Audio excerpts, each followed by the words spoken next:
پاکستان اور انڈونیشیا کے تعلقات تاریخی طور پر برادرانہ اور دوستانہ بنیاد پر قائم ہیں۔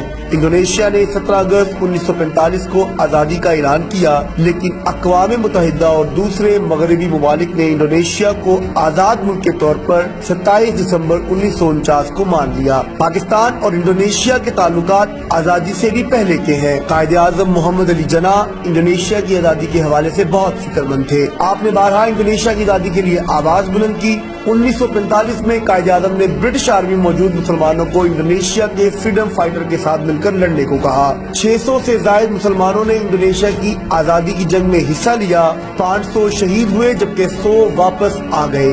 17 اگست 1995 میں 50 سالہ تقریبات میں ان پاکستانی مسلمانوں کو خصوصاً انڈونیشیا بلایا گیا اور جنگ آزادی کے ہیرو کے ایوارڈ دیے گئے۔ قائد اعظم محمد علی جناح کی خدمات کو خراج تحسین پیش کرنے کے لیے انڈونیشیا نے اپنے سب سے بڑے سول ایوارڈ سے آپ کو نوازا۔ پاکستان کی جغرافیائی اور سیاسی حیثیت ساؤتھ ایشیا میں بنیادی مقام کی حامل ہے۔ بالکل اسی طرح انڈونیشیا کی جغرافیائی حیثیت جنوب مغربی ایشیا میں ایک اہم مقام رکھتی ہے۔ انڈونیشیا جنوب مغربی ایشیا کا ایک جزیرہ نما ملک ہے جس کے جزائر کی تعداد تقریباً 17,500 ہے۔ اس کی آبادی 26 کروڑ سے زائد ہے۔ آبادی کے لحاظ سے یہ مسلم دنیا کا سب سے بڑا اور دنیا کا چوتھا بڑا ملک ہے۔ قدرتی وسائل میں قدرتی گیس، سونا، تانبا اور پام آئل شامل ہے۔ OIC UNO کا ایکٹیو ممبر ہے۔ انڈونیشیا کا جزیرہ بالی دنیا کی خوبصورت اور پرکشش جگہ ہے۔ دفاع کے شعبے میں پاکستان اور انڈونیشیا کے تعلقات مثالی ہیں۔ اس کی سب سے بڑی مثال 1965 کی جنگ ہے، جب انڈونیشیا نے پاکستان سے رابطہ کیا اور ہر طرح کی مدد پہنچانے کی پیشکش کی، یہاں تک کہ انڈونیشیا نے نکوبار اور انڈمان کے جزیروں کا گھیراؤ کرنے کی تجاویز بھی دی تاکہ بھارت کی توجہ کشمیر سے ہٹائی جا سکے۔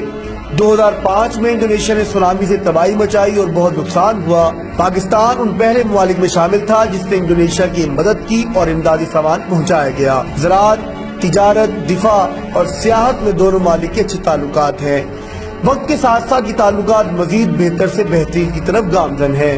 انڈونیشیا کی برآمدات میں پام آئل، پیٹرولیم، ٹیکسٹائل اور الیکٹرانکس کا سامان شامل ہے۔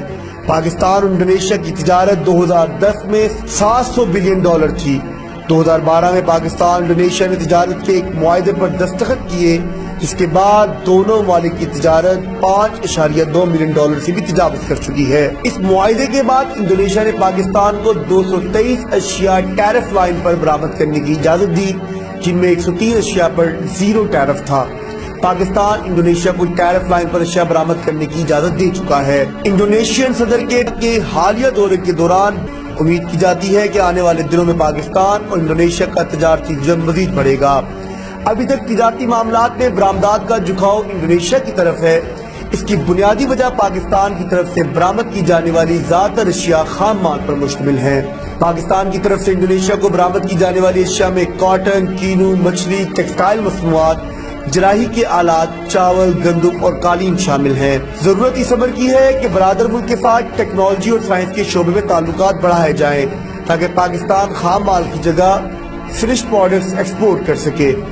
صدر ایوب کے دور میں پاکستان اور انڈونیشیا میں معاہدہ کیا گیا جس کے مطابق پاکستان نے انڈونیشیا کے طالب علموں کو پاکستان یونیورسٹیز میں داخلہ دیا۔ انڈونیشیا کی شرح تعلیم 91% سے زائد ہے جبکہ پاکستان بمشکل 58% کا ہدف پورا کر پایا ہے۔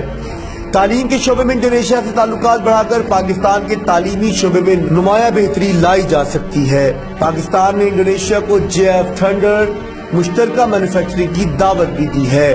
پاکستان کی طرح انڈونیشیا کی خارجہ پالیسی میں مسلم دنیا کو ایک بنیادی حیثیت حاصل ہے۔ انڈونیشیا واحد ملک ہے جس کے ساتھ پاکستان کے سیاسی، تجارتی، مذہبی اور سماجی تعلقات موجود ہیں۔ یہی وجہ ہے کہ BBC کے سروے کے مطابق پاکستان کو انڈونیشیا میں سب سے زیادہ پسند کیا جاتا ہے۔ اس سروے کے مطابق دنیا میں سب سے زیادہ انڈونیشیا کے لوگ پاکستان کے بارے میں مثبت رائے رکھتے ہیں۔